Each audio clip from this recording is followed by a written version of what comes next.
Buddhist personal law action committee, जिसके अध्यक्ष श्री दयासागर बौद्ध जी हैं, उन्होंने मेरे मार्फत आर्टिकल 32 के अंतर्गत रिट पिटीशन दाखिल किया और उस रिट पिटीशन में हमारी जो मांग थी, प्रेयर थी, वह ये थी कि संविधान की धारा 25 जो हर एक को अपना धर्म, हर एक इंडिविजुअल को अपना धर्म प्रोफेस करने का, प्रोपोगेट करने का पूरा अधिकार देती है। लेकिन इसमें क्या हुआ, जब 1976 में इमरजेंसी के दौरान 42nd अमेंडमेंट लाया गया संविधान का, उसमें एक एक्सप्लेनेशन जोड़ दिया गया, एक्सप्लेनेशन 2। उस एक्सप्लेनेशन में ये कह दिया गया कि बुद्धिस्ट, सिख्स, जैन्स यह इस आर्टिकल के सब आर्टिकल 2 में हिंदू गिने जाएंगे। वहाँ मामला इन एक्चुअल क्या था कि जो टेम्पल्स थे या जो ऐसे हिंदुओं के सार्वजनिक स्थल थे, उसमें इन लोगों की प्रॉपर एंट्री हो, उसके बारे में था। लेकिन इससे पहले 1955 में हिंदू मैरिज एक्ट बना, तो हिंदू मैरिज एक्ट में भी ये परिभाषित किया गया कि इस देश के जो हैं बुद्धिस्ट, जैन, सिख, इनके ऊपर जो है हिंदू लॉ गवर्न होगा। मतलब इनकी जो शादी ब्याह हैं वो सब हिंदू कानून के अंतर्गत होंगे। ऐसा अभी भी कानून है, अभी भी मौजूदा कानून है। इसी तरीके से हिंदू सक्सेशन एक्ट है, Hindu minority and adoption act है ना। तो जो हिंदुओं से संबंधित जो पर्सनल लॉ हैं, उसके लिए बुद्धिस्टों पर भी वह लागू होता है, उनको हिंदू माना जाता है। जबकि भारत के अंदर बौद्ध धर्म का जन्म हुआ और बौद्ध धर्म पूरे विश्व में बहुत तेज़ी से फैला और वहाँ पर कई कंट्रीज आज विश्व के पूर्णतः बौद्ध कंट्री हैं। उनका अपना कल्चर है, अपना सिस्टम है, अपने रीति रिवाज हैं, उनके हिसाब से वह धर्म काम करता है।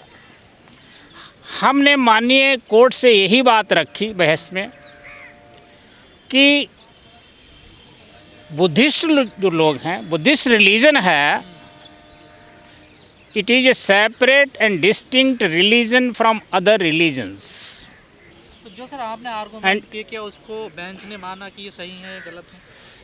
बेंच ने ये बात मानी कि आपका प्रेयर जो है वाजिब है, लेकिन कोर्ट जो है किसी कानून बनाने के लिए सरकार को आदेश नहीं कर सकती है।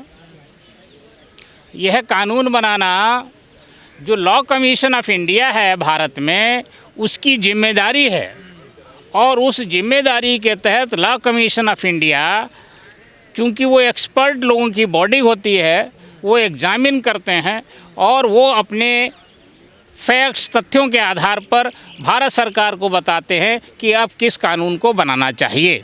तो इसलिए हमारी सारी दलीलें सुनने के बाद माननीय कोर्ट ने यह आदेश दिया लॉ कमीशन ऑफ इंडिया को कि हम जो है पिटीशनर की पूरी ये रिट पिटीशन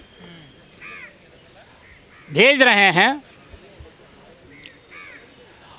और उसमें रजिस्ट्रार सुप्रीम कोर्ट को आदेश दिया कि इस पिटीशन की कॉपी, हार्ड कॉपी और सॉफ्ट कॉपी दोनों जो हैं यह लॉ कमीशन ऑफ इंडिया को भेजी जाएं। और law commission of India petitioner के रिप्रेजेंटेटिव के साथ बुला करके बात करेगा और जो इन्होंने मांग रखी है कि इनका अलग कानून बनना चाहिए, उस पर जो है लॉ कमीशन ऑफ इंडिया कार्रवाई करेगा। तो क्या समझी जाए बुद्धिस्टों की एक कदम वो आगे बढ़े हैं, उनकी जीत की तरफ बढ़े हैं? हाँ, समय की मांग थी निश्चित तौर पर हम आगे बढ़े हैं और मैं उम्मीद करता हूँ कि law commission of India in तथ्यों को समझेगा, क्योंकि ये बिल्कुल क्लियर प्रूव्ड है कि बुद्धिस्ट रिलीजन जो है बिल्कुल ही अन्य धर्मों से अलग है। और इवन की माइनॉरिटीज़ एक्ट 1992 में बना, जिसमें ये बात कही गई कि बुद्धिस्ट जो हैं they are also the minority communities and it is a separate religion. और जो सेंसस होता है, ये बात हमने कोर्ट में भी कही है कि जो सरकार सेंसस करती है हर 10 साल के बाद, उस सेंसस के अंदर बुद्धिस्ट को अलग रिलीजन गिना जाता है। पर भारत में तो सर हिंदुओं की शाखा माना जाता है ना, इसको हिंदू धर्म की शाखा माना जाता है। देखिए, इसीलिए तो हमने इसको चैलेंज किया है, इसीलिए हमने इस बात को कहा है कि ये जितने कानून बनाए गए हैं यह अल्ट्रा वायरस हैं, गैर कानूनी हैं, इन कानूनों को निरस्त किया जाए। तो अभी जो फ़िलहाल कोर्ट ने आदेश दिया है, निश्चित तौर पर हम एक कदम आगे बढ़े हैं और हम उम्मीद करते हैं कि लॉ कमीशन ऑफ इंडिया इस पर उचित कार्रवाई करेगा। हम लोगों को इनवाइट करके डिस्कशन करके और इसमें एक सही प्रारूप बना करके यह भारत सरकार को दिया जाएगा कि आप जो है इस तरह का क्या फ़ायदा होगा सर अगर ये कानून बन जाता है? तो बुद्धिस्टों को बहुत बड़ा फ़ायदा होगा। बुद्धिस्टों की अपनी एक अलग आइडेंटिटी होगी, एक अलग अपनी उनकी पहचान होगी। बुद्धिस्टों का जो अभी तक दूसरे लोग इनको हिंदुओं की संख्या में गिनते हैं, अगर इस देश के अधिकांश जो जिनको शूद्र कहते हैं, जिनकी संख्या 85 से 90% है, अगर वह सारे के सारे इस बौद्ध धर्म में आ जाते हैं तो निश्चित तौर पर यह धर्म जो है मेजॉरिटी में हो जाएगा। और जो लोग इनको शामिल करके, इनको शूद्र कहते हैं, उनको शामिल करके अपने को मेजॉरिटी कहते हैं, वह माइनॉरिटी में आ जाएंगे। तो हिंदू धर्म कमज़ोर हो जाएगा, निश्चित तौर पर कमज़ोर हो जाएगा। तो आप हिंदू धर्म को कमज़ोर करने के लिए ये काम कर रहे हैं? हम किसी धर्म को कमज़ोर करने के लिए काम नहीं कर रहे हैं। ये भारत एक धर्म निरपेक्ष राष्ट्र है, देश है। यहाँ पर हर एक धर्म को अपनी बात रखने का अधिकार है और ये बराबरी की बात है। कोई भी धर्म अगर गैर बराबरी की बात करता है वह धर्म नहीं, अधर्म है। तो लिहाजा बुद्ध का जो धर्म है वह बराबरी की बात करता है, मानवता की बात करता है, इसलिए हम इसका समर्थन करते हैं। बुद्धिस्ट और जो हिंदू धर्म के जो रीति रिवाज हैं वो तो मिलते जुलते से ही है ना सर। देखिए, कुछ ना कुछ ये दीपावली बनाते हैं, वो दीपदान बनाते हैं। देखिए, दीपावली मनाना और दीपदान मनाना दोनों में अंतर है ना। वो किस चीज़ से जुड़ा हुआ है, वह किस चीज़ से जुड़ा हुआ है, दोनों में बहुत फ़र्क है। उसका जो समाज के अंदर संदेश जाता है वह गलत है। मात्र उजाला कर देने से मत नहीं होता है, उसके पीछे क्या उसका संदेश है वह बहुत मायने रखता है।